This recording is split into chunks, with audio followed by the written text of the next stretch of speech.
আল্লাহ পাক রব্বুল আলামিন সূরা নিসা 93 নাম্বার আয়াতে বলে, এবার দেখেন কি বলে আল্লাহ, ওয়া মাই ইয়াকতুল মুমিনা মুতাআম্মিদা, কোন ব্যক্তি যদি কোন মুমিনকে ইচ্ছাকৃতভাবে হত্যা করে, দুইজন মুমিন একজন আরেকজনকে যদি ইচ্ছাকৃতভাবে হত্যা করে। এতক্ষণ আমরা জানতে পারলাম কোন মানুষকে হত্যা করা হালাল না হারাম, অন্যায় ভাবে যে কোনো মানুষকে হত্যা করা হালাল না হারাম। এবার দেখেন সূরা নিসার 93 নাম্বার আয়াতে আল্লাহ বলেন, ওয়া মান ইয়াকতুল মুমিনা মুতাআম্মিদা, কেউ যদি কোনো মানুষকে কোনো মুমিনকে অন্যায়ভাবে হত্যা করে, ইচ্ছাকৃতভাবে হত্যা করে, ফাজাযাউহু জাহান্নাম, এক নাম্বার তার ঠিকানা হলো জাহান্নাম, দুই নাম্বার খালিদান ফিহা, চিরস্থায়ী জাহান্নাম। যদি তওবা করে যাইতে পারে তাহলে দীর্ঘস্থায়ী জাহান্নাম, আর যদি তওবা না করে ঈমান না নিয়ে মারা যায় তাহলে চিরস্থায়ী জাহান্নাম। খালিদানের অনুবাদটা মাথায় রাখবেন, যদি ঈমান নিয়ে যাইতে পারে তাহলে দীর্ঘস্থায়ী জাহান্নাম, আর ঈমান ছাড়া যদি যায় তো চিরস্থায়ী জাহান্নাম। খালিদানের অনুবাদ কিন্তু এমন, খালিদান আমরা ঢালাও ভাবে করি চিরস্থায়ী, খালিদান মানে কিন্তু চিরস্থায়ী না। খালিদান মানে যে চিরস্থায়ী খালি অনুবাদ করবেন এমন না। যেমন আত্মহত্যাকারী ব্যক্তি কি চিরস্থায়ী জাহান্নামী না দীর্ঘস্থায়ী, এই ব্যাপারে আমার একটা আলোচনা আছে প্রায় 1 ঘন্টা 23 মিনিটের, যে আত্মহত্যাকারী কি চিরস্থায়ী জাহান্নামী নাকি দীর্ঘস্থায়ী জাহান্নামী, এই ব্যাপারে আলোচনা আছে। খালিদানের অনুবাদ যদি ঈমান নিয়ে যায় তো দীর্ঘস্থায়ী জাহান্নামী, আর ঈমান ছাড়া যদি যায় তো চিরস্থায়ী জাহান্নাম। কোন মুমিনকে যদি কেউ ইচ্ছাকৃতভাবে হত্যা করে, 1 নাম্বার তার ঠিকানা জাহান্নাম, 2 নাম্বার সে চিরস্থায়ীভাবে জাহান্নামী যদি ঈমান ছাড়া যায়। আর যদি তওবা করে ঈমান নিয়ে যায় তো মোটামুটি তার ঠিকানা, মানে এটা বলা যায় যে এই অপরাধের শাস্তি হলো দীর্ঘস্থায়ী জাহান্নাম, বাকি ঈমান আছে তার, যদি ঈমান থাকে। 3 নাম্বার দেখেন আল্লাহ বলেন, ওয়া গাদিবাল্লাহু আলাইহি, আল্লাহ তার উপর রাগান্বিত। 4 নাম্বার ওয়ালা আনা, আল্লাহ তাকে অভিশাপ দেয়। 5 নাম্বার ওয়া আ'আদ্দা লাহু আযাবান আযীমা, আল্লাহ জাহান্নামে তার জন্য আরো শাস্তি প্রস্তুত করে রাখছে। তাহলে একজন ঈমানদারের কত দাম। একটা ঈমানদারকে যদি কেউ ইচ্ছাকৃতভাবে হত্যা করে, আল্লাহ বলেন তার ঠিকানা জাহান্নাম, জাহান্নাম বললেই চলতো। আল্লাহ বলে না চিরস্থায়ী জাহান্নাম, এটা বললেই চলতো। আল্লাহ বলে না আমি তার উপর রাগান্বিত, এতটুকু বললেই চলে। আল্লাহ আরো বলে আমি তাকে অভিশাপ দেই, এতটুকু বললেও হয়। আল্লাহ কয় শোনো ফাইনাল কথা, জাহান্নামে যাওয়ার পরেও আরো অসংখ্য শাস্তি তার জন্য রয়েছে যদি কোনো ঈমানদারকে কেউ ইচ্ছাকৃতভাবে হত্যা করে। আল্লাহ আমাদের সকলকে ঈমানদারদেরকে কোনোভাবেই যেন আমরা নির্যাতন কষ্ট না দেই।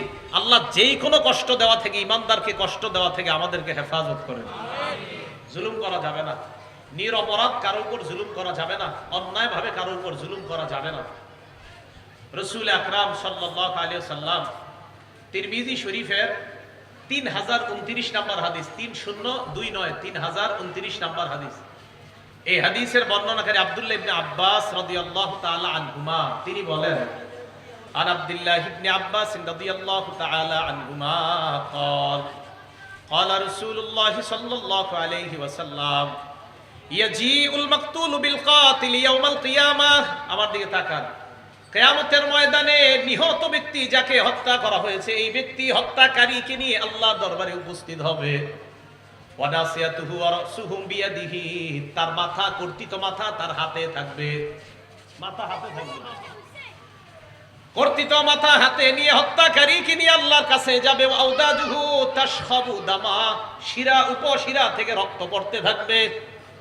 নিহত ব্যক্তির শিরা উপশিরা থেকে রক্ত পড়বে, কর্তৃত মাথাটা নিয়ে এইভাবে আল্লাহর কাছে গিয়ে বলবে, ইয়া রাব্বি হাদা কাতালানি, আল্লাহ এই ব্যক্তি আমারে হত্যা করছে, আল্লাহ এই লোকটা আমারে হত্যা করছে। হাত্তা ইউদনিয়াহু মিনাল আরশ, এক পর্যায়ে আল্লাহর আরশের কাছাকাছি চলে যাবে। আল্লাহর আরশের কাছে গিয়ে বিচার দিবে, আল্লাহ এই লোকটার আমি নিয়ে আসছি মাবুদ, এ আমাকে হত্যা করছে, মাথাটা হাতে থাকবে, শিরা উপশিরা থেকে রক্ত পড়তে থাকবে। এই অবস্থায় নিহত ব্যক্তি হত্যাকারীকে নিয়ে উপস্থিত হবে।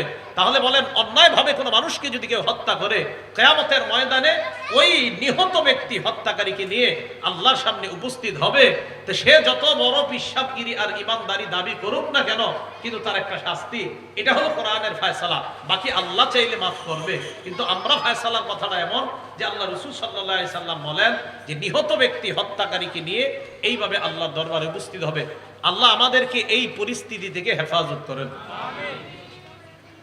নাসাই শরীফের 3984 নাম্বার হাদিস, এই হাদিসে কি বলে দেখেন, ক্বালা রাসূলুল্লাহ সাল্লাল্লাহু আলাইহি ওয়াসাল্লাম, আল্লাহ নবী বলেন, কুল্লু যামবিন আসাল্লাহু আইয়াগফিরা, আমি আপনি যত অপরাধ করি আশা করা যায় সমস্ত অপরাধগুলা আল্লাহ মাফ করে দিবেন, ইল্লা রাজুলু ইয়ামুতু কাফিরা, ওই ব্যক্তিকে আল্লাহ মাফ করবে না যে ব্যক্তি কাফের অবস্থায় মারা যায়। যে ব্যক্তি কাফের অবস্থায় মারা যায় তাকে আল্লাহ মাফ করবে না। আও ইয়াকতুলু মুমিনান মুতাআম্মিদা, যে ব্যক্তি কোনো মুমিনকে ইচ্ছাকৃতভাবে হত্যা মাফ করবে না। তাহলে কোনো কাফের যদি মারা যায় তাকে মাফ করবে না, আর কেউ যদি কোনো মুমিনকে ইচ্ছাকৃতভাবে হত্যা করে তাকেও আল্লাহ মাফ করবে না। এই কথাটা মনে রাখতে হবে। তো কোনো মুমিন যদি আরেকজনকে ইচ্ছাকৃতভাবে হত্যা করে তাকে আল্লাহ মাফ করবে না, মানে যদি তওবা করে দুনিয়ার মধ্যে ওই ব্যক্তি, আল্লাহ চাইলে তার শাস্তি মাফ করবে, আল্লাহ চাইলে মাফ করবে না। বাকি হাদিসের ফয়সালা যে আল্লাহ পাক রব্বুল আলামিন তাকে দীর্ঘস্থায়ী শাস্তি প্রদান করবেন, এরপর আল্লাহ চাইলে তাকে জান্নাত দান করবেন যদি তওবা করে যেতে পারে। তিরমিজি শরীফের বর্ণনা 2032 নাম্বার হাদিস, তিরমিজি শরীফের 2032 নাম্বার হাদিসের বর্ণনা। রাসূল আকরাম সাল্লাল্লাহু আলাইহি ওয়াসাল্লাম, একজন ইমানদারের কত দাম, নবীজির সাহাবা আব্দুল্লাহ ইবনে ওমর রাদিয়াল্লাহু তাআলা আনহুমা কি বলে দেখেন। উনি একদিন কাবা শরীফের সামনে দিয়ে যায়, আব্দুল্লাহ ইবনে ওমর কাবা শরীফের সামনে দিয়ে যাওয়ার সময় আব্দুল্লাহ ইবনে ওমর কাবার দিকে তাকায় বললেন, দেখেন কি বলছে, কাবাকে ডাক দিয়ে কয়, মা আযমাকি ওয়া আযমা হুরমাতাক, কাবাকে লক্ষ্য করে বললেন, কাবা তোমার কত মর্যাদা, তোমার কত সম্মান, তোমার সম্মানের কোনো শেষ নাই, কাবা তোমার মর্যাদার কোনো শেষ নাই। বলেন তো আমাদের কাছে কাবার মর্যাদা কম না বেশি? আব্দুল্লাহ ইবনে ওমর বলে, কাবা মনে রাখবা, ওয়াল মুমিনু আযমু হুরমাতান ইনদাল্লাহি মিনকি, তোমার চাইতে একজন মুমিনের মর্যাদা আল্লাহর কাছে কোটি গুণ বেশি হয়ে যায়। কাবার মর্যাদা কম না বেশি? এর চাইতে একজন ইমানদারের মর্যাদা আল্লাহর কাছে আরো বেশি। তাহলে একজন ইমানদারের জীবন নিয়ে খেলা যাবে? একজন নিরপরাধের জীবন নিয়ে খেলা যাবে? আল্লাহ আমাদেরকে বুঝার তৌফিক দান করেন। তিরমিজি শরীফের 1395 নাম্বার হাদিসের বর্ণনা, হাদিসটা মন দিয়ে শুনেন। এই পুরা পৃথিবীটা যদি ধ্বংস হয়ে যায় আর কেউ থাকবে? আর থাকবে কেউ না। ক্বালা রাসূলুল্লাহ সাল্লাল্লাহু আলাইহি ওয়াসাল্লাম, আল্লাহ নবী বলেন, লা যাওয়ালুদ দুনিয়া আহওয়ানু আলাল্লাহ মিন কতলি রাজুলিন মুসলিম, নবীজি বলেন এই পুরা পৃথিবী ধ্বংস হয়ে যাওয়া আল্লাহর কাছে সহজ, একজন মুসলমানকে হত্যা করা এই পৃথিবী ধ্বংস হওয়ার চাইতেও আল্লাহর কাছে বেশি কঠিন। একজন মুসলমানের জীবন একদিকে, পুরা দুনিয়াটা একদিকে। আল্লাহ নবী বলেন এই পুরা দুনিয়া তুমি ধ্বংস করে দিলা আর একজন মুসলমানকে হত্যা করলা, এই পৃথিবী ধ্বংস হয়ে যাওয়াটা আল্লাহর কাছে সহজ, আর মুসলমানকে হত্যা করাটা দুনিয়া ধ্বংসের চাইতেও আল্লাহর কাছে বেশি কঠিন। পুরা দুনিয়াটা ধ্বংস করে দেন আপনি, একজন মুসলমানকে হত্যা করলেন, নবীজি বলেন দুনিয়া ধ্বংস হওয়া আল্লাহর কাছে কোনো ব্যাপার না, এটা সহজ। কিন্তু একজন মুসলমানকে হত্যা করা এই পুরা দুনিয়া ধ্বংসের চাইতে আল্লাহর কাছে বেশি কঠিন। তাহলে একজন মুসলমানের দাম কম না অনেক বেশি? মুসলমানকে হত্যা করা যাবে না। এবার দেখেন আরেকটা হাদিস শোনাই, আজীব হাদিস, তিরমিজি শরীফের 1398 নাম্বার হাদিস। এই হাদিসের মধ্যে আসছে, ক্বালা রাসূলুল্লাহ সাল্লাল্লাহু আলাইহি ওয়াসাল্লাম, আল্লাহ নবী বলেন, লাউ আন্না আহলাস সামা ওয়া আহলাল আরদি, আসমানের অধিবাসী সমস্ত ফেরেশতারা আর জমিনের সবাই যদি মিলে যায়, ইশতারাকু ফি দামি মুমিনিন, একজন মুমিনকে হত্যা করার জন্য আসমানের সবাই আর দুনিয়ার সবাই যদি মাত্র একজন মুমিনকে হত্যা করে, বলেন একজন মুমিনকে হত্যা করার জন্য আসমানবাসী আর জমিনবাসী মিলে মাত্র কয়জন মুমিনকে হত্যা করবে? একজন। আল্লাহ নবী বলেন, লাকাব্বাহুমুল্লাহু ফিন্নার, এই আসমান আর জমিনবাসী যদি অন্যায়ভাবে একজন মুমিনকে হত্যা করে, আল্লাহ আসমান আর জমিনের সবাইকে মুখ থুবড়ে জাহান্নামে নিক্ষেপ করবেন। একজন মুমিনকে যদি আসমান আর জমিনের সবাই মিলে হত্যা করে, এর আওয়াজটা বেশি হইতেছে, একজন মুমিনকে হত্যা করে যদি আসমান আর জমিনের সবাই মিলে, লাকাব্বাহুমুল্লাহু ফিন্নার, আল্লাহ পাক রব্বুল আলামিন তাদেরকে মুখ থুবড়ে জাহান্নামে নিক্ষেপ করবে। মুখ থুবড়ে, দেখেন এই কথাটা বুঝেন, পুরো আসমানের সব, পুরা জমিনের সব একটা মুমিনকে হত্যায় একত্রিত হয়েছে। আচ্ছা, সবাই মিলে কি একজনকে মারতে পারবে? কিন্তু সবাই এতে, এই হত্যাকাণ্ডে সবার সমর্থন আছে। হ্যাঁ, আসি আমরা, মারো। তো সবাই মিলে একটা মুমিনকে মারবে, বা সব একত্রিত, মানে পারলে আমিও মারবো, কিন্তু সবাই তো পারবে না। একজন মানলি তো হয়ে গেল। নবীজি বলেন, এই সবাই যে একটা মুমিনকে মারার জন্য একত্রিত হয়েছে, সবগুলাকে আল্লাহ মুখ থুবড়ে মাথাটা নিচে পা উপরে দিয়ে জাহান্নামে নিক্ষেপ করবে সবাই। একজন মুমিনকে, নিরপরাধ মুমিনকে হত্যা করবে। তাহলে একজন নিরপরাধ মুমিনের জীবনের দাম কি কম না অনেক বেশি? আর কিভাবে বুঝাই? আল্লাহ বুঝার তৌফিক দান করেন। আল্লাহ সবাইকে বুঝার তৌফিক দান করেন। রাসূল আকরাম সাল্লাল্লাহু আলাইহি ওয়াসাল্লাম বুখারী শরীফের 31 নম্বর হাদিসের মধ্যে নবীজি সাল্লাল্লাহু আলাইহি ওয়াসাল্লাম বলেন, একজন মুমিনের কত দাম, একজন ঈমানদারের কত দাম। বুখারী শরীফের 42 নম্বর হাদিসে নবীজি বলেন, সিবাবুল মুসলিমি ফুসুকুন, মুসলমানকে গালি দেওয়া হলো পাপাচার, ওয়া কিতালুহু কুফরুন, মুসলমানকে হত্যা করা হলো কুফরি। মুসলমানকে গালি দেওয়া এটা অবাধ্যতা, আর মুসলমানকে হত্যা করা এটা হলো কুফরি। বলেন, একটা মুসলমানকে হত্যা করা এটা কি? কুফরি। সহিহ বুখারীর 121 নম্বর হাদিসের বর্ণনা। এই হাদিসে নবীজি সাল্লাল্লাহু আলাইহি সাল্লাম বলেন, ক্বালা রাসূলুল্লাহ সাল্লাল্লাহু আলাইহি ওয়াসাল্লাম, আল্লাহ নবী বলেন, লা তারজিউ বাদি কুফারা, আমার ইন্তেকালের পর তোমরা সবাই কাফের হয়ে যেও না। ওয়ালা ইয়াদরিব বাদুকুম রিকাবা বাদিন, তোমাদের একজন আরেকজনের কাঁধের উপর তরবারি ধরবা না। আমার ইন্তেকালের পর তোমরা কাফেরের দিকে, কুফরির দিকে ফিরে যেও না, আর একজন আরেকজনের কাঁধের উপরে তরবারি ধরো না, একজন আরেকজনকে হত্যা করো না। বুখারী শরীফের 31 নম্বর হাদিসটা বুঝেন কিভাবে? আপনি একটা বোতল লন তো হাতে, আমাদের দুইজনের দিকে তাকান। এই দুই মুসলমান, ইজাল তাকল মুসলিমানে বিসাইফাইহিমা, দুই মুসলমান দুই তরবারি নিয়ে মুখোমুখি হয়েছে, একজন আরেকজনের মারবে। আল্লাহ আমগরে হেফাজত করুক এই কাজ থেকে, আমিন কর। আমার ছাত্র কিন্তু। রাসূল আকরাম সাল্লাল্লাহু আলাইহি সাল্লাম বলেন, ইজাল তাকল মুসলিমান, দুই মুসলমান একত্রিত হয়েছে বিসাইফাইহিমা, তরবারি দিয়ে। এও আমারে মারতে চায়, আমিও তারে মারতে চাই। নবীজি বলেন, ফাল কাতিলু ওয়াল মাকতুলু ফিন্নার, হত্যাকারী নিহত ব্যক্তি দুজন জাহান্নামী। আচ্ছা, মারছে কয়জনকে? একজনকে। জাহান্নামে যাবে কয়জন? তো সাহাবারা বললেন, হুজুর হাজাল কাতিল, হত্যাকারী জাহান্নামে যাবে এটা বুঝলাম, ফামা বালুল মাকতুল, নিহত ব্যক্তি জাহান্নামে কেন যাবে? নবীজি কয়, ইন্নাহু কানা হারিসুন আলা কতলিহি, নিহত ব্যক্তি তারও আগ্রহ ছিল তারে মারা, কিন্তু সে আগে মারা গেছে, কিন্তু সে আগ্রহী ছিল, এই কারণে সেও, ওই আগ্রহ থাকার কারণে সেও জাহান্নামে যাবে। এই জন্য বিভিন্ন ঝগড়ার দিকে তাকায়া আমরা ফয়সালা দিয়ে দিই, অমুক শহীদ হয়ে গেছে, আন্দাজি ফয়সালা খালি দিলেই হবে শহীদ। দুইজনে আপনার বাঁশ নিয়ে আসছে, আসার পর তিনজন মারা গেছে আর তিনজন বাইচে আছে, তিনজনে আমরা শহীদ বলে শেষ করে দিতেছি। আরে বাঁশ নিয়ে তো ওই তিনজনও আসছে।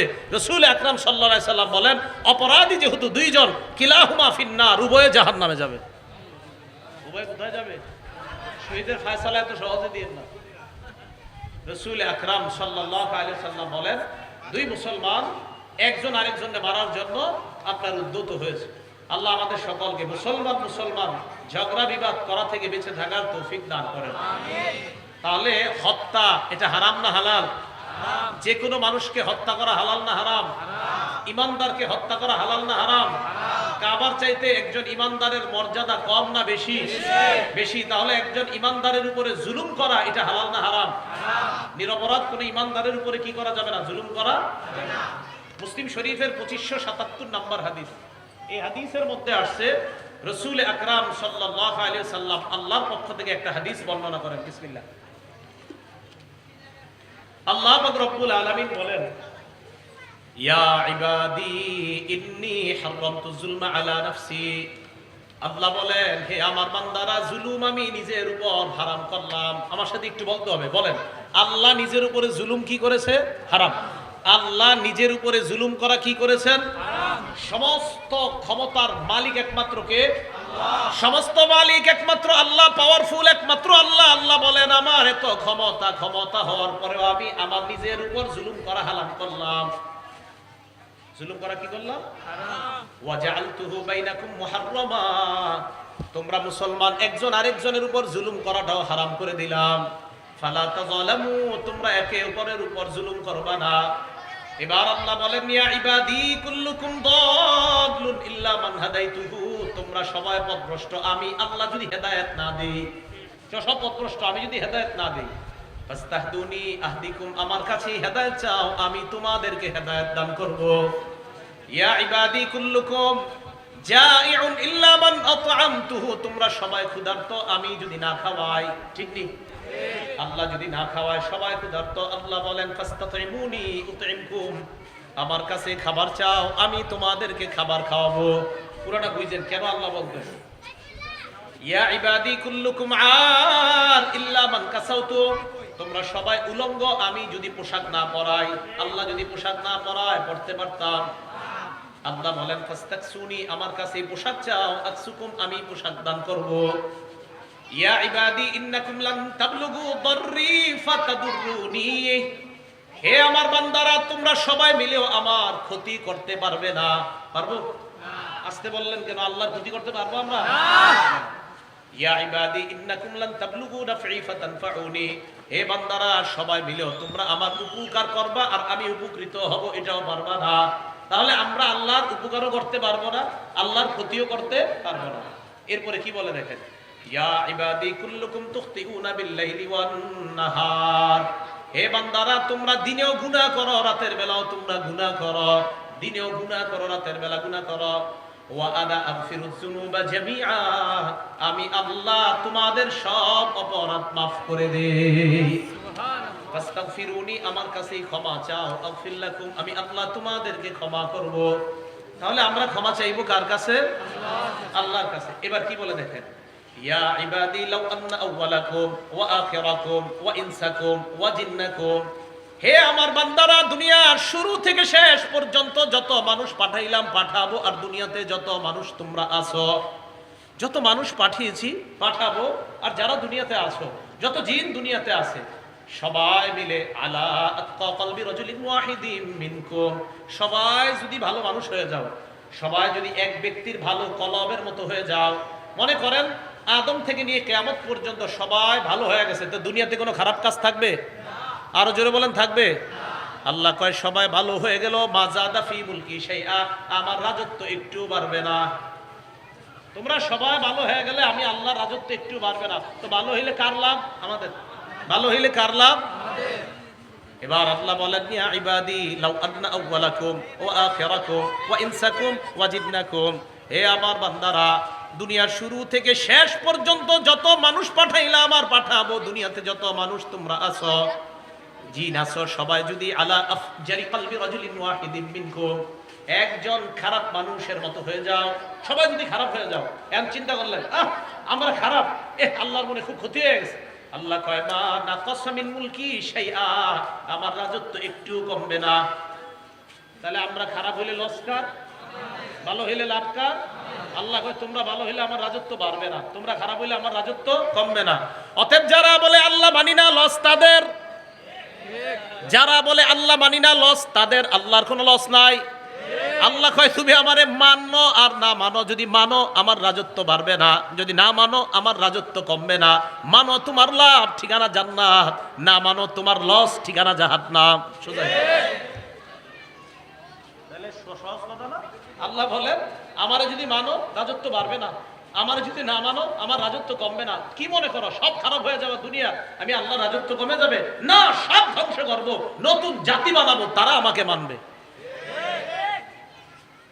এবার আল্লাহ কি বলে দেখেন, ইয়া ইবাদি লাউ আন্না আউওয়ালাকুম ওয়া আখিরাকুম ওয়া ইনসাকুম ওয়া জিন্নাকুম, হে আমার বান্দারা, দুনিয়ার শুরু থেকে শেষ পর্যন্ত যত মানুষ পাঠাইলাম, পাঠাবো, দুনিয়াতে যত মানুষ তোমরা আছো, জিন যত আছো, সবাই মিলে কামু ফি সাইদিন ওয়াহিদিন, একটা মাঠের মধ্যে তোমরা দাঁড়াইলা, সারা দুনিয়ার সবাই এক মাঠে দাঁড়াইলাম, আদম থেকে কিয়ামত পর্যন্ত যত মানুষ আছে সবাই আমরা একটা মাঠে দাঁড়াইলাম।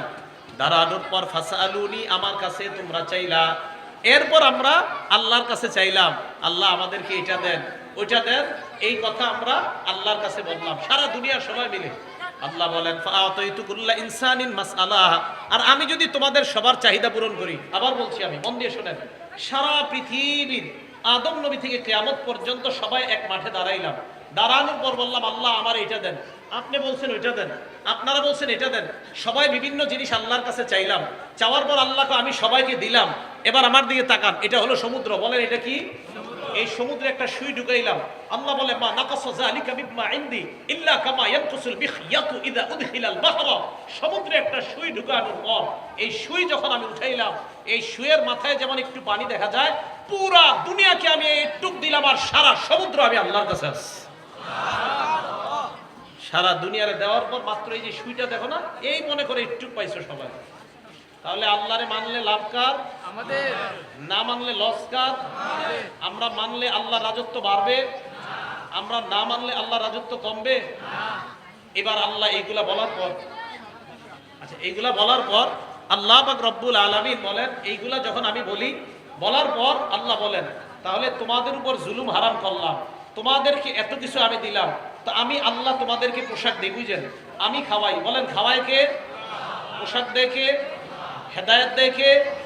একসাথে আল্লাহর কাছে চাইলে আমাদেরকে দিতে পারেন কে? আল্লাহ কয়, আমি সব দান করি। ওই আমি আল্লাহ আমার উপর জুলুম করা হারাম করলাম, তুমি 1,00,000 টাকার মালিক হয়ে কিভাবে গরিবের উপর জুলুম করো? আমি ক্ষমতাধর আল্লাহ, এত ক্ষমতা হওয়ার পরেও আমি নিজের উপরে জুলুম করা হারাম করলাম, তো তুমি কিভাবে আরেকজনের উপর জুলুম করো? মুসলিম শরীফের 2589 নম্বর হাদিসের বর্ণনা। قال رسول الله صلى الله عليه وسلم, আল্লাহ বলেন, ইন্নাল্লাহা লা ইউমলি লিয-যালিম। আল্লাহ পাক রব্বুল আলামিন জালেমকে সুযোগ দেয়, সুযোগ দিলাম, কর, আরো জুলুম কর, আরো জুলুম কর। এবার দেখেন, হাত্তা ইযা আখাযাহা, আল্লাহ বলেন যদি জালেমকে ধরি, নবী বলেন জালেমকে যখন আল্লাহ ধরবে, লাম ইউফলিতহু, আল্লাহ ছাড় দিবে না। জালেমকে আল্লাহ কি দেয়? সুযোগ দেয়, করো, আরো জুলুম করো, আরো জুলুম করো। হাত্তা ইযা আখাযাহা, যখন ধরবে, লাম ইউফলিতহু, একটু আর ছাড় দিবে না। তাহলে জুলুম করা যাবে? তাহলে নিরপরাধ কাউকে হত্যা করা যাবে? নিরপরাধ কারো উপর জুলুম করা যাবে? যাবে না। আল্লাহ আমাদেরকে বুঝার তৌফিক দান করেন। সূরা ফুরকান আয়াত নাম্বার 68 থেকে 70 নাম্বার আয়াত, আল্লাহ পাক রব্বুল আলামিন বলেন, ওয়াল্লাযীনা লা ইয়াদউনা মা'আল্লাহি ইলাহান আখার। রহমানের বান্দার পরিচয় দিতে দিতে আল্লাহ বলেন, ওয়াল্লাযীনা লা ইয়াদউনা মা'আল্লাহি ইলাহান আখার, যারা আল্লাহর সাথে অন্য কোন ইলাহকে ডাকে না, আল্লাহ ছাড়া অন্য কোন ইলাহকে ইলাহ মানে না। আল্লাহর কাছে সন্তান চায়, আমার নবীর রওজার সামনে দাঁড়ায়, নবীর কবরের সামনে দাঁড়ায় সন্তান চায়। সন্তানের দেওয়ার মালিক কে? আল্লাহ। পীর না, ওলি না, গাউস কুতুব না, এমনকি মুহাম্মদ সাল্লাল্লাহু আলাইহি ওয়াসাল্লামও সন্তান দেওয়ার মালিক না, ক্ষমতা রাখে না। সন্তান দেওয়ার মালিক আল্লাহ। সূরা শুরা আয়াত নাম্বার 49-50 আল্লাহ বলেন, ইয়াখলুকু মা ইয়াশা, আল্লাহ যা চায় তা বানান। ইয়াহাবু লিমান ইয়াশাউ ইনাসা, আল্লাহ চাইলে কন্যা দেয়।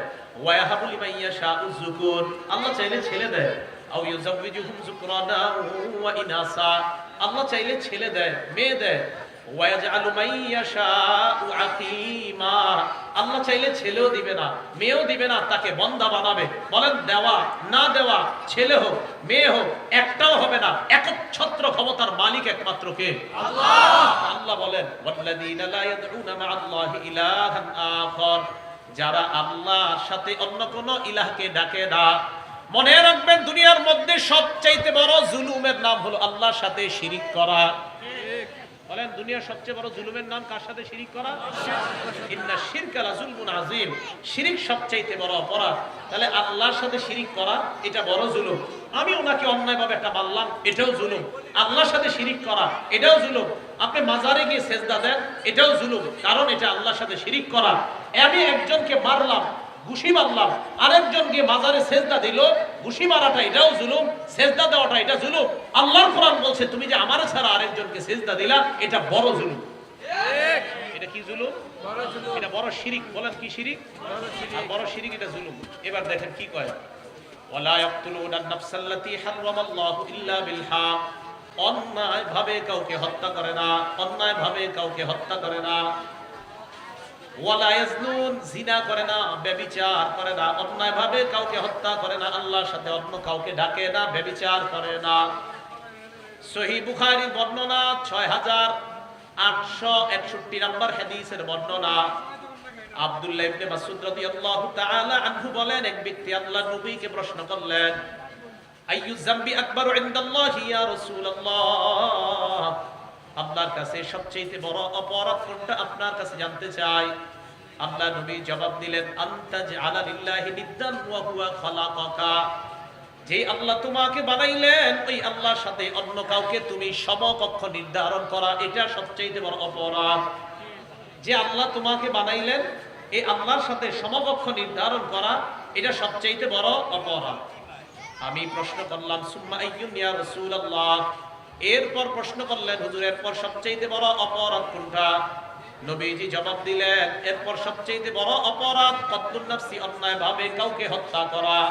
অন্যায়ভাবে কাউকে হত্যা করা, এটা এর চাইতে সবচাইতে অপরাধ বড়, এটা নাম্বার 2। 3 নাম্বার প্রশ্ন করলাম, সুম্মা আইয়ুন ইয়া রাসূলুল্লাহ, এরপর সবচেয়ে বড় অপরাধ কোনটা?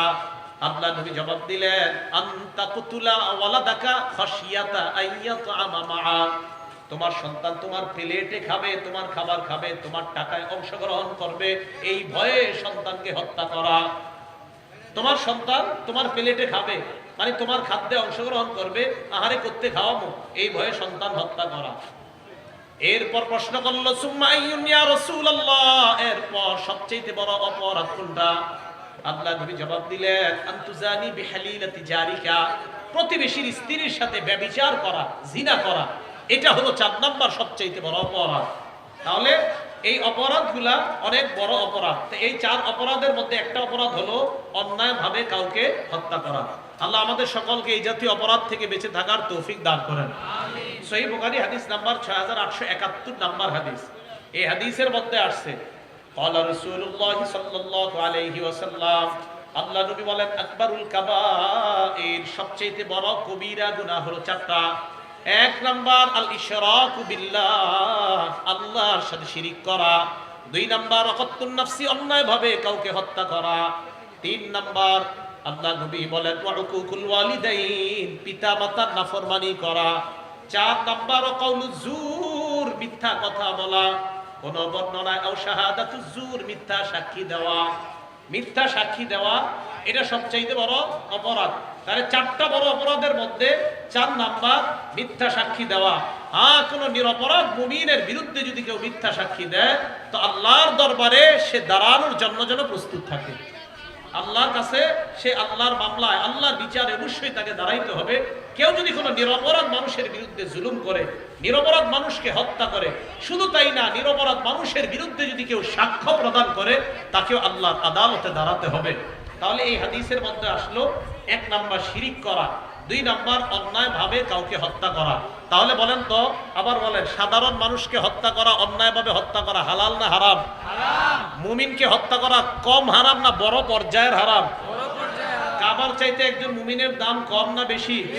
এই পুরা দুনিয়া ধ্বংস হয়ে যাওয়ার চাইতে একজন মুমিনকে হত্যা করা, একজন মুসলমানকে হত্যা করা আল্লাহর কাছে বড় না ছোট? তাহলে এই বিষয়গুলা এটা আল্লাহর কাছে অনেক বড়। আল্লাহ পাক রব্বুল আলামিন আমাদের সকলকে হত্যাকাণ্ড সম্পর্কে যে আলোচনাগুলো আমরা শুনলাম, বিচার বহির্ভূত যে হত্যাকাণ্ডগুলা, এই হত্যাকাণ্ড থেকেও যেন আমাদের এই দেশ সহ সারা পৃথিবীকে আল্লাহ হেফাজত করে। এখন আসেন, এই হত্যাকাণ্ড প্রতিরোধে করণীয় কি? মুমিনদের মাঝে 2 দল যখন পরস্পর বিবাদে লিপ্ত হয়, তখন 3য় দলের উচিত তাদের মাঝে মীমাংসা করে দেওয়া। আল্লাহ বলেন, ওয়া ইন তাইফাতানি মিনাল মুমিনিনা ক্তাতালু, 2 মুসলমান 2 মুমিন যদি পরস্পর বিবাদে লিপ্ত হয়, ফাসলিহু বাইনাহুমা, তোমরা আপোষের মাঝে মীমাংসা করে দাও। তাহলে 2 দল মুমিন যদি লড়াইয়ে লিপ্ত হয়, আমাদের 3য় দলের উচিত তাদের মাঝে মীমাংসা করে দেওয়া। এখন আসেন, কোন মুমিন অন্যায়ভাবে কাউকে হত্যা করলে ইসলামে হত্যাকাণ্ডের বিধান আছে। যেমন জিনা করলে, একজন বিবাহিত নারী পুরুষ যদি জিনা করে, তাহলে তাদের শাস্তি ইসলামে পাথর মেরে তাদেরকে হত্যা করা। এখন কথা হলো, ইসলামী বিধান মানলে লাভ কি? দেখেন, আল্লাহ পাক রব্বুল আলামিন বলেন যে জানিয়া তথা ব্যভিচারিণী নারী পুরুষকে যখন তোমরা শাস্তি দিবা, ওয়াল ইয়াশহাদ আযাবাহুমা তাইফাতুম মিনাল মুমিনিন, তাদেরকে শাস্তি দেওয়ার সময় ঈমানদারদের বড় একটা দল যেন অংশগ্রহণ করে। করলে লাভ কি? ওয়ালাকুম ফিল হায়াতি ওয়ালাকুম ফিল কিসাসি হায়াত ইয়া উলিল আলবাব, কিসাস অথবা হত্যার বদলা হত্যা, অথবা জিনার কারণে কোন নারী পুরুষ বিবাহিত তাদেরকে যদি হত্যা করা হয়, পাথর মেরে 1000 মানুষের সামনে যদি 2 জনকে হত্যা করা হয়, ওই 1000-এর মধ্যে ধর্ষক যারা ধর্ষণ করার নিয়ত করবে তারা চিন্তা করবে, বাবা ধর্ষণ করলে আমাকে এইভাবে পাথর মেরে হত্যা করা হবে, তার মানে 2 জন অপরাধীকে ইসলাম হত্যার মাধ্যমে প্রমাণ করে দেয় এই 2 জনকে পাথর মেরে হত্যা করো, 1000 ধর্ষক এমনি ভালো হয়ে যাবে। এজন্য আল্লাহ বলছে ওয়ালাকুম ফিল কিসাসি হায়াত, যে কিসাস তথা ইসলামী বিধানের যে কিসাস, এই কিসাসের মধ্যে গবেষণা করলে দেখবা জীবন আছে, মরণ নাই। হুজুর এর মধ্যে জীবন কিভাবে? আমরা তো দেখি মরণ, মারার মধ্যে আবার জীবন হয় কিভাবে? হ্যাঁ, আল্লাহ বুঝায় একজনকে মারবা 1000 জন সংশোধন হয়ে যাবে। তাই আমরা বলতে চাই ইসলামী হুকুমত যদি কোনো দেশে কায়েম হয়, কোরআনের আইন সুন্নাহের আইন যদি কায়েম হয়, তো ওই দেশে মুসলমান সহ সারা পৃথিবীর সমস্ত অমুসলমান যারা আছে, ওই অমুসলমান নারী পুরুষ সকলেই বেঁচে যাবে। শুধু তাই নয়, মুসলমান ইসলাম ধর্ম সহ হিন্দু সহ অন্যান্য ধর্মের নারীরা অন্তত ধর্ষণ নামক এই বহির্ভূত নির্যাতন, যে ইসলাম বহির্ভূত নির্যাতন, যেটা রাষ্ট্রীয় অপরাধ নির্যাতন, এই ধর্ষণ থেকে হিন্দু বলেন মুসলমান বলেন অন্য ধর্মের নারীদেরকে ধর্ষণ থেকে বাঁচানোর একমাত্র উপায় ইসলামী বিধান কায়েম করেন। 10 দিনের মধ্যে ধর্ষণ বন্ধ হয়ে যাবে। 2 জনকে আপনি শাস্তি দেন, অন্য ধর্ষক আর দর্শন করবে না, বলবে বাবা ধর্ষণ করলে তো এই শাস্তি, এই শাস্তি।